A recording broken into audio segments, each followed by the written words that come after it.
Days after his mother's death, man finds dead baby stored in family freezer.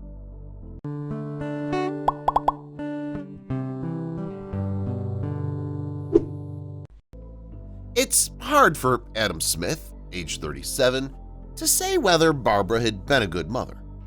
Growing up, he and his sister Susan always had food on the table, a roof over their heads. They also saw a stream of husbands and boyfriends cycle in and out of the house. Some were better than others.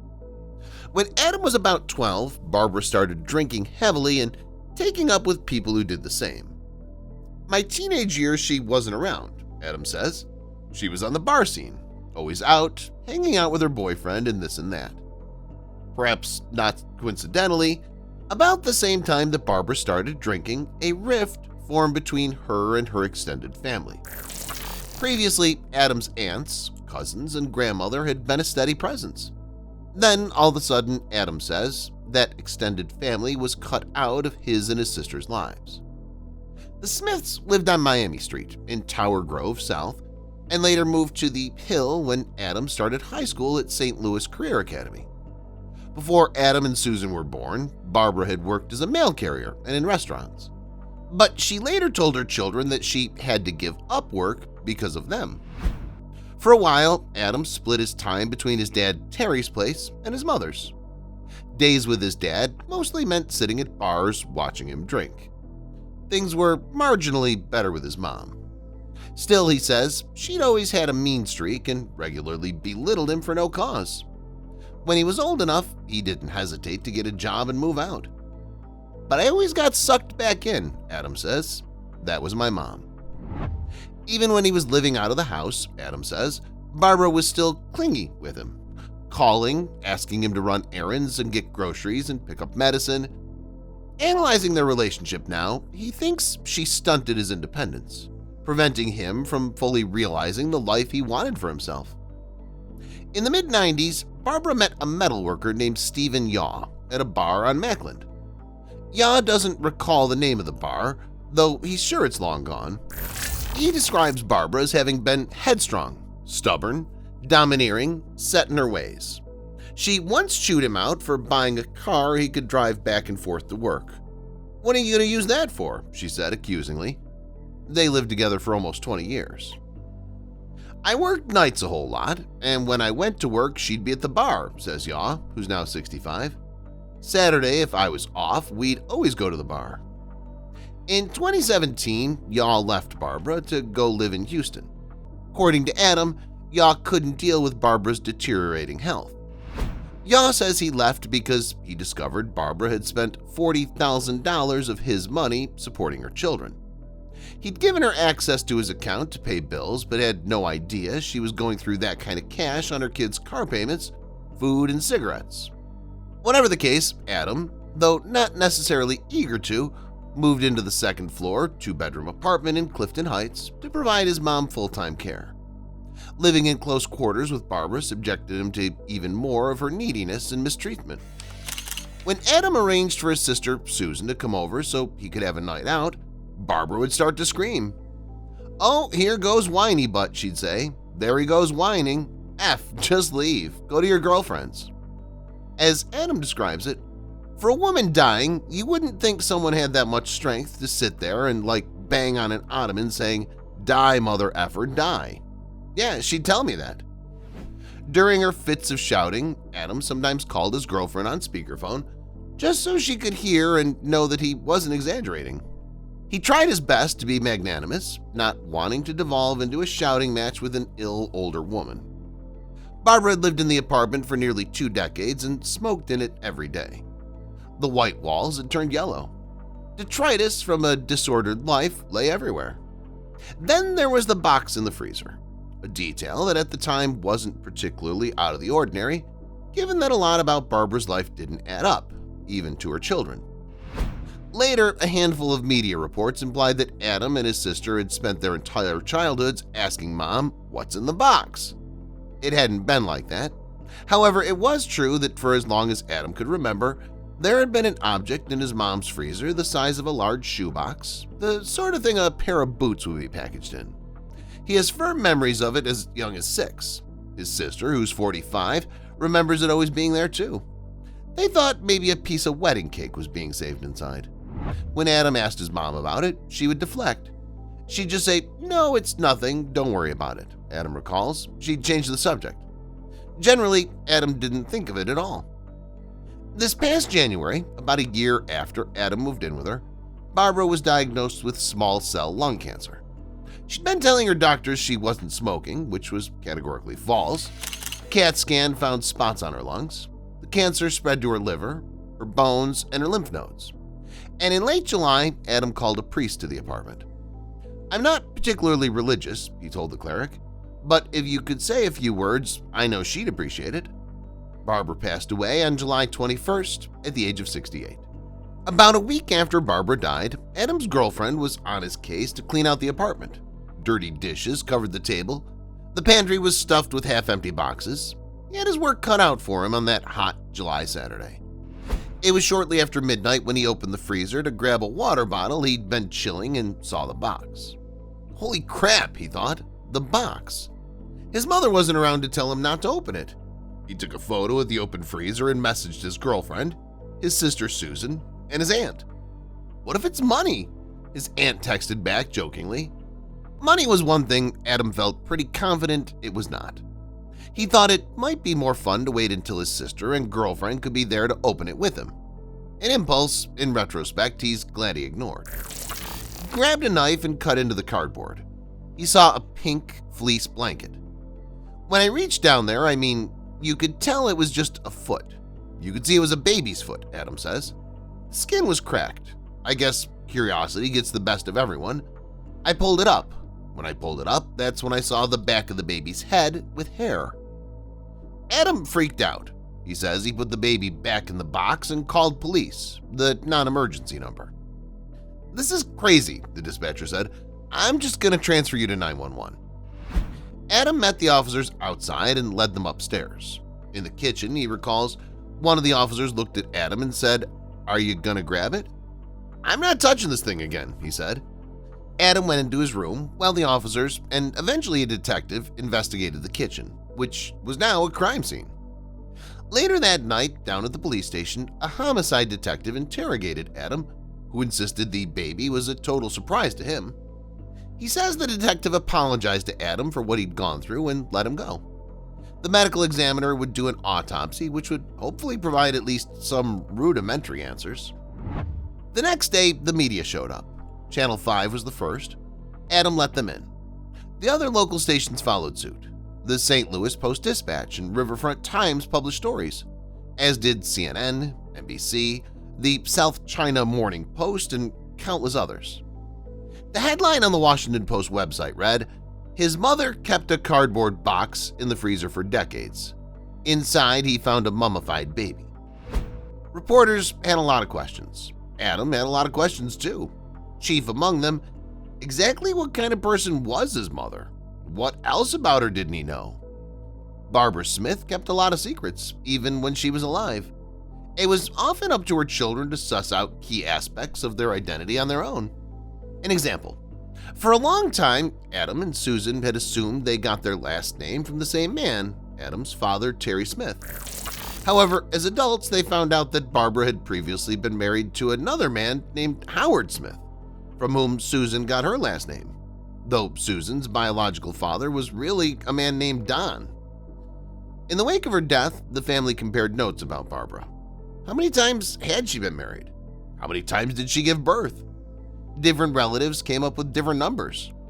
In the weeks since Barbara's death, siblings who previously had been unknown to each other have met for the first time.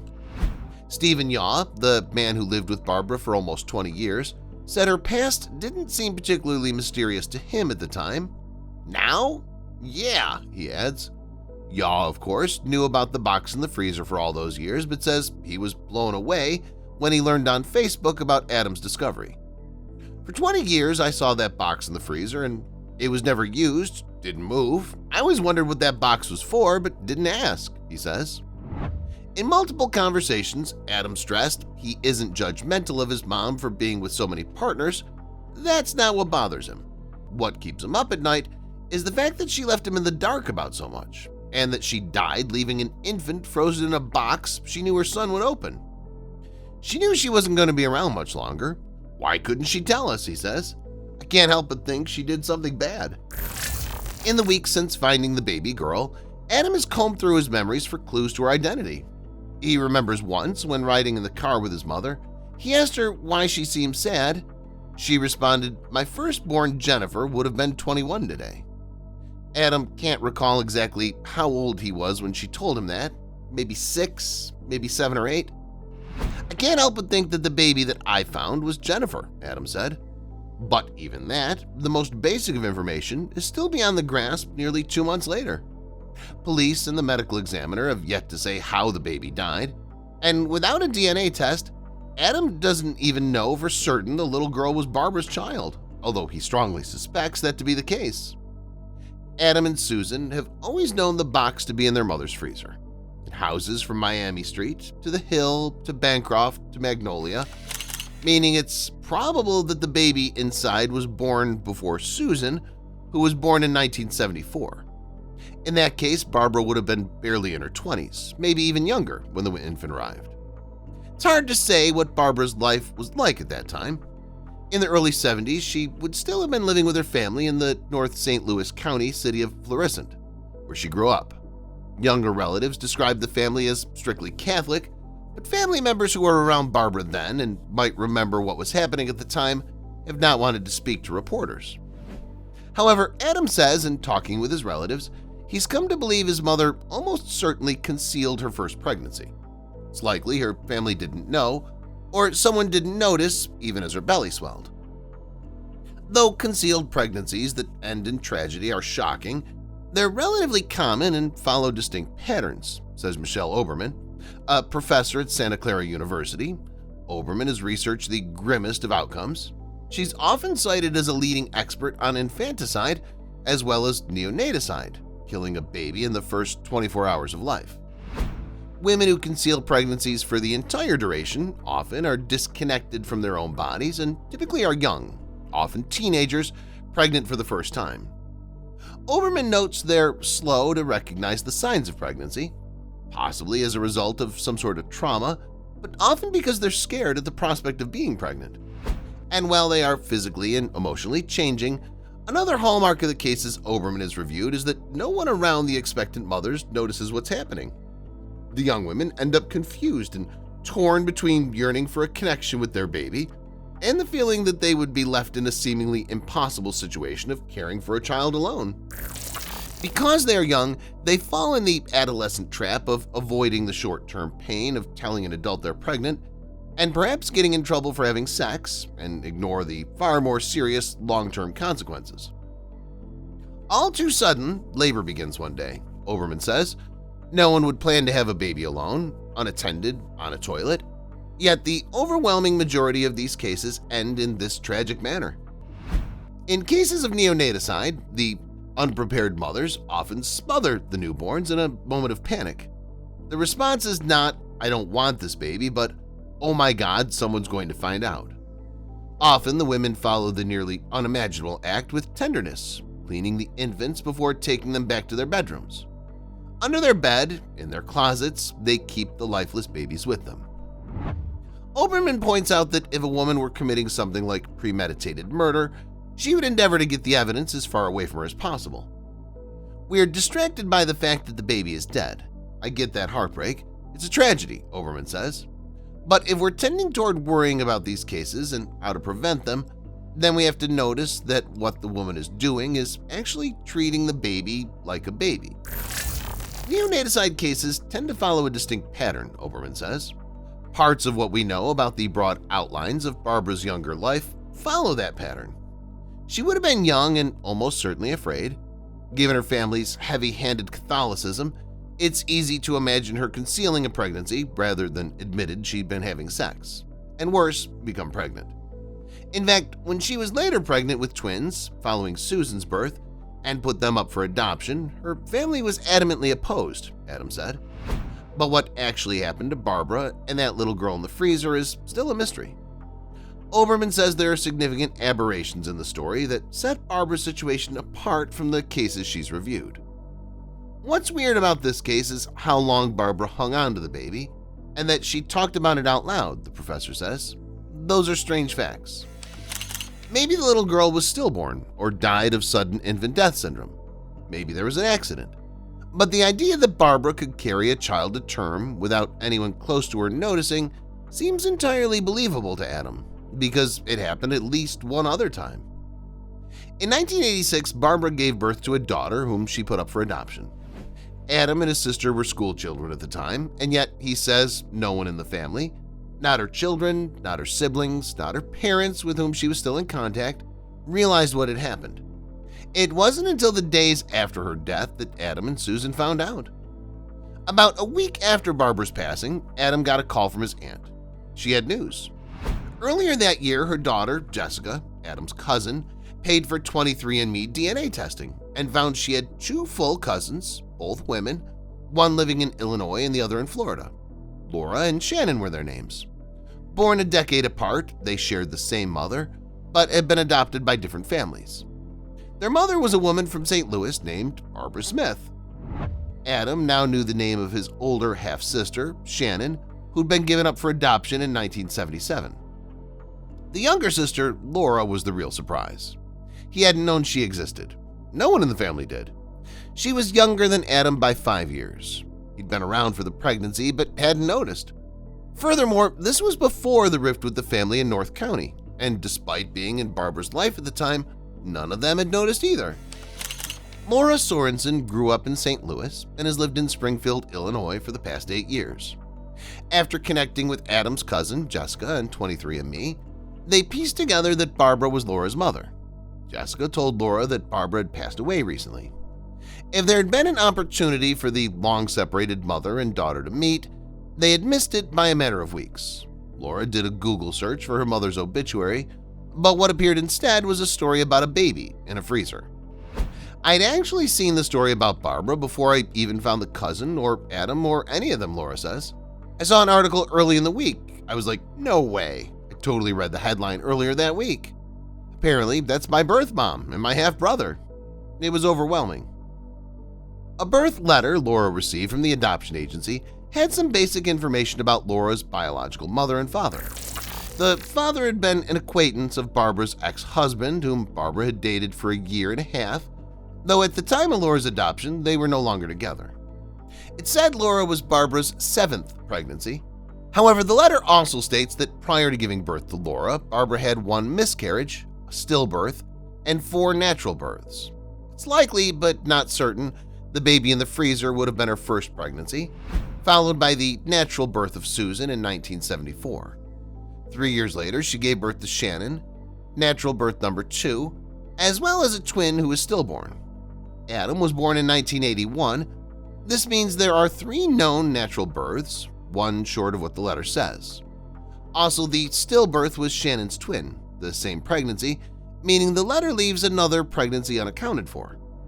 The letter from 1986 also states that Barbara lives with a son who attends a school for kids with severe hearing problems. Adam's hearing's fine and always has been. The adoption worker who wrote the letter may have made a few careless mistakes, or it's possible that she, like a lot of people in Barbara Smith's life, was working with incomplete information.